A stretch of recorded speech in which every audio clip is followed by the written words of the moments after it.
मेरा एक सेलर अंसारी हैं जिन्होंने डायरेक्ट प्लेसमेंट लिया है कंपनी से, जीपी रेटिंग मैट्री से करके। तो मेरी उनसे बात हुई थी भाई, वीडियो कॉल हुई थी मेरी उनसे। तो वीडियो कॉल में वॉइस तो नहीं है, मैं आपके साथ वीडियो कॉल शेयर करूँगा, बट उसमें उन्होंने बताया था कि किस तरीके से हम बेस्ट ऑफ बेस्ट स्कोर कर सकेंगे। तो बेस्ट ऑफ बेस्ट स्कोर करने के बाद आप किस तरीके से प्लेसमेंट ले सकते हो, ये उन्होंने सब बताया था मुझे। तो मैं आपके साथ वो वीडियो रिकॉर्डिंग शेयर कर दूंगा, बट जो उन्होंने बताया था मुझे वो चीज़ मैं आपको वीडियो में। तो गाइस आज हम लोग बात करने वाले हैं कि हम किस फील्ड में जाने वाले हैं, और इस फील्ड में जाने के लिए क्या जीपी रेटिंग वाकई सही रहेगा। क्योंकि मैं अभी फ़िलहाल रुद्राक्ष के थ्रू जीपी रेटिंग कर रहा था, और जीपी रेटिंग करते वक्त मुझे घर पर कुछ प्रॉब्लम्स आ गई थी, जिसकी वजह से मुझे जीपी रेटिंग कोर्स अपना छोड़ के आना पड़ा। तो दोस्तों जीपी रेटिंग कोर्स है क्या, पहले हम इस बारे में बात करेंगे। हम आज जीपी रेटिंग के बारे में टोटल बात करने वाले हैं कि इसको करने के बाद जॉब की सच्चाई क्या होती है, सैलरी क्या होती है, और अगर आप किसी आरपीएसएल के थ्रू इसको करने वाले हैं तो इसकी क्या सच्चाई होती है। तो मैं शुरुआत करता हूं कि पहले जीपी रेटिंग कोर्स क्या है। जीपी रेटिंग दोस्त क्या होता है कि उसकी फुल फॉर्म में आप देख सकते हैं, जनरल पर्पस रेटिंग कोर्स। तो जनरल पर्पस क्या होता है कि दोस्तों शिप पर जो नॉर्मल वर्क्स होते हैं, जैसा कि आपने देखा ही होगा, पेंटिंग करनी या किसी भी फील्ड में हेल्प करनी, इंजन में होता है और डेक का होता है और कुक का होता है, 3 फील्ड होते हैं इसमें। तो जीपी रेटिंग वालों के साथ क्या होता है, अगर आप वो डेक पर हैं तो डेक पर जितने भी काम होते हैं, झाड़ू पोछा या फिर सफाई या फिर अधिकारियों की हेल्प करनी, चाहे वो किसी भी रूप में करें, ठीक है। इंजन में होता है, इंजन में पेच ढीले पड़े हैं टाइट करने, उसको पार्ट्स जो होते हैं उनको घिसना, उनकी सफाई करना, और जो इंजीनियर होते हैं उनकी पूरी सपोर्ट करना, ठीक है। ये होता है जीपी रेटिंग का इसमें डेक में और इंजन में। और अगर हम बात करें कि उसमें कुक में क्या होता है, मतलब कैटरिंग लाइन में क्या होता है, तो गाइस कैटरिंग लाइन में ये होता है कि अगर आप जीपी रेटिंग करके जाते हैं तो आप वहाँ पे एज ए वर्कर, मतलब एज ए हेल्पर काम करते हैं। आपको सब्जी काटनी है, आपको ये सब चीज़ें करनी है। और साथ ही साथ मैं आपको ये भी बता दूं कि आप ये मत सोचिए कि आप जिस काम के लिए सोच रहे हैं कि मुझे वहाँ पर जाकर यही करना पड़ेगा, पोछा वगैरह लगाना पड़ेगा, तो सिर्फ यही नहीं होगा, क्योंकि आप एक क्रू हैं, और क्रू जो होता है वो सभी चीज़ों में मदद करता है। ऑफिसर्स चाहे कुछ भी कहें, आपको उनकी मतलब उनकी मदद करनी पड़ेगी। तो ये था जीपी रेटिंग का। और गाइस ये होता है कि आपने मान लीजिए किसी डीजी अप्रूव्ड इंस्टीट्यूट से या फिर डीजी अप्रूव्ड एकेडमी से आपने ये जीपी रेटिंग का कोर्स किया, तो उसमें क्या होता है, आपको किसी भी डीजी अप्रूव्ड एकेडमी से पहली बार प्लेसमेंट नहीं मिलेगा। 100% प्लेसमेंट की गारंटी कोई नहीं देता। कुछ स्कूल, मतलब कुछ एकेडमीज हैं जो देती हैं, वो भी उन बच्चों को देती हैं जिनका स्कोर 100 में से 10% जो बच्चे होते हैं जो काफ़ी अच्छा स्कोर लेकर आते हैं, उनको मिलती है, ठीक है। तो एकेडमीज जो होती हैं वो उन बच्चों को प्लेसमेंट दिलवाती हैं, और कंपनियां भी उन्हें लेती हैं, इसलिए से पहली बार सबका प्लेसमेंट नहीं होता। और दूसरी बात, अगर आप किसी आरपीएसएल के थ्रू जाते हैं, आरपीएसएल के थ्रू अगर आप जाएंगे तो उसमें क्या होता है कि पहली बात आरपीएसएल कंपनी आपको बुलाएगी, ठीक है। आपको प्री इंडक्शन कोर्सेज करवाती है, जैसे मैं रुद्राक्ष में करवाया था, उसके बारे में बता रहा हूँ। और प्री इंडक्शन कोर्स में है क्या ये प्री इंडक्शन कोर्स में क्या नॉलेज देते हैं, क्या करते हैं, मैं बताता हूँ। कि एक 10वीं पास जो बंदा होता है वो आप जानते हैं कि इतना इंटेलिजेंट नहीं होता, ठीक है। 10वीं क्लास मांग रहे हैं तो इतना इंटेलिजेंट नहीं होगा बंदा वो।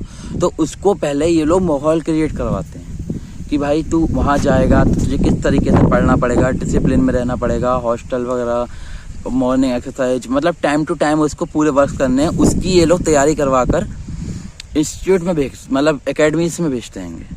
जो डीजी अप्रूव्ड एकेडमीज होती हैं, आरपीएसएल अपने दिन पास रखती है 10-15 दिन, उसके बाद ये लोग आपको डीजी अप्रूव्ड एकेडमी में भेजेंगे, ठीक है। डीजी अप्रूव्ड एकेडमी भेजने के बाद वहाँ पर हमारी 6 मंथ की ट्रेनिंग चलेगी, 6 मंथ की ट्रेनिंग चलेगी। और 6 मंथ की ट्रेनिंग चलने के बाद ये लोग हमें सर्टिफिकेट जब देंगे जब हम इनसे एक प्लेसमेंट का फॉर्म भर कर देंगे, और प्लेसमेंट का फॉर्म भर के देने के बाद ये लोग हमसे किसी भी शिप पर जाने के लिए पैसे मांगेंगे। RPSL कंपनी की बता रहा हूँ मैं। RPSL कंपनी जो होती है वो पैसे मांगती है, ठीक है। तो मैं आप लोगों को सजेस्ट करूँगा कि किसी भी RPSL कंपनी के थ्रू ना जाएं। कोई कितना भी कह ले कि हम पैसे नहीं लेंगे, हम 1 रुपये नहीं लेंगे, बस आपको टिकट या वीज़ा के पैसे देने, तो आप भाई मुझे आप बताइए कि जब आपकी शिप पे प्लेसमेंट होता है, ठीक है, शिप पे प्लेसमेंट इंसान का जब ही कहलाता है पूरा वाला, जब शिप वाले जो होते हैं, शिप की कंपनी जो होती है, वो इसको टेम्पू से लेके, बस से लेके, शिप से लेके, मतलब जितना भी खर्चा है उसका, खाना रहना आना, वो सब देती है टोटल। वो होता है रियल प्लेसमेंट। शिप वाले कभी नहीं कहते कि तू मुझे वीज़ा के पैसा दे या फिर तू मुझे टिकट का पैसा दे। शिप वाले कभी ये बात नहीं कहते। ये बात हमेशा RPSL कंपनी ही कहेगी तुमसे कि हम तुमसे वीज़ा का पैसा ले रहे हैं, टिकट का पैसा ले रहे हैं। वो तुमसे इसी बहाने कुछ ना कुछ कर आके तुमसे 2 लाख तो तुम्हारी फीस हो गई, और 2-2.5 लाख रुपए मान लो तुम्हारे कम से कम प्लेसमेंट के। तो भाई अगर तुम RPSL के थ्रू जाना चाह रहे हो कि हाँ भाई 100% प्लेसमेंट मिलने वाला है मुझे, तो 100% प्लेसमेंट के लिए आपको कम से कम 2 लाख रुपए कोर्स के और 2-2.5 लाख रुपए आपको कम से कम प्लेसमेंट के देने पड़ेंगे। समझ में आ रही है आपके? कम से कम 4-5 लाख का एस्टिमेट लगा के चलिए, क्योंकि GP रेटिंग करे हुए बंदे को अगर आप एजेंट के थ्रू जाएंगे तो कम से कम 3 लाख से नीचे कोई भी प्लेसमेंट नहीं करवा रहा है आजकल। 3 लाख से नीचे आजकल कोई भी प्लेसमेंट नहीं करवा रहा है एजेंट। तो आपको RPSL कंपनी फ्री में कहाँ से करा देगी? और हाँ, रही एक बात और, मान लीजिए अगर उन्होंने आपसे 1 लाख रुपए लिए या 1.5 लाख रुपए लिए कि भाई तेरा प्लेसमेंट हम करवा रहे हैं, ठीक है, तो वो पहली बात ITF कंपनी नहीं होगी। पहली बात वो शिप जो होगा वो इतना बड़ा नहीं होगा, आपको उस पर अच्छी सैलरी नहीं मिलेगी, शिप छोटा होगा या कुछ ना कुछ ऐसी कंडीशंस होंगी। और दूसरी बात ये है, मैंने काफ़ी फेसबुक पर मैंने अपना पोस्ट किया था जाने से पहले कि रुद्राक्ष शिपिंग सर्विस जो है RPSL वो कैसा है। तो काफ़ी लोगों ने कहा था भाई मैं इससे करके गया हूँ और मुझे 12 महीने मैंने वर्क किया था और मुझे 9 महीने की तनख्वाह मिली थी। तो ऐसा भी होता है कि आपके साथ तनख्वाह का फ्रॉड हो जाता है, फिर आप क्या कर सकते हैं? आप कहीं कम से कम 9 महीने की मिल जाए, ये होता है ना। और इस बात को आप भी जानते हैं कि अगर आप 2-2.5 लाख रुपए खर्च करके जाएंगे और ऊपर से 2-2.5 लाख रुपए प्लेसमेंट खर्च करके जाएंगे, तो उसके बाद आपको 20,000 रुपये सैलरी मिलेगी, तो वो आपके लिए सफिशिएंट नहीं होगी। 6 मंथ के लिए बंदा 20,000 रुपये में परिवार से दूर, आपके परिवार में क्या सिचुएशन है, आपके परिवार में कौन जी रहा है, आपके परिवार में कौन मर रहा है, इन सब सिचुएशन से दूर आपको एक लाइफ जीनी है, ठीक है, और वो भी 20-25 हज़ार रुपये के लिए। तो भाई मैं कहूँगा आप लोगों से कि आप GP रेटिंग करने से पहले 4 बार सोचें, ठीक है। बस मैं इतना ही कहना चाहूँगा। और RPSL कंपनी के थ्रू कभी ना जाएं। अगर आपको जाना ही है तो डायरेक्ट DG अप्रूव्ड एकेडमी से कीजिए। नूसी और TS रहमान काफ़ी अच्छी वो हैं एकेडमीज़, और डायरेक्ट कंपनी में प्लेसमेंट के लिए अप्लाई कीजिए। मेरा एक सेलर अंसारी हैं जिन्होंने डायरेक्ट प्लेसमेंट लिया है कंपनी से, GP रेटिंग मैट्री से करके। तो मेरी उनसे बात हुई थी भाई, वीडियो कॉल हुई थी मेरी उनसे।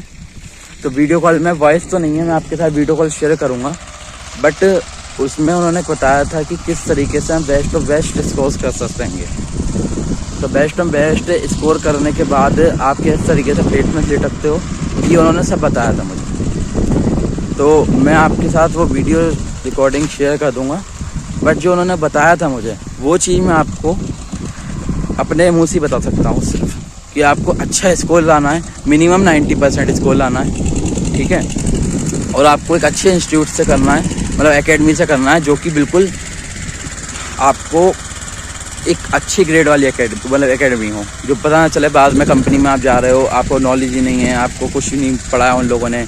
अच्छा कोर्सेज जहाँ कराया जाता हो वहाँ से आपको करना है, ठीक है गाइस।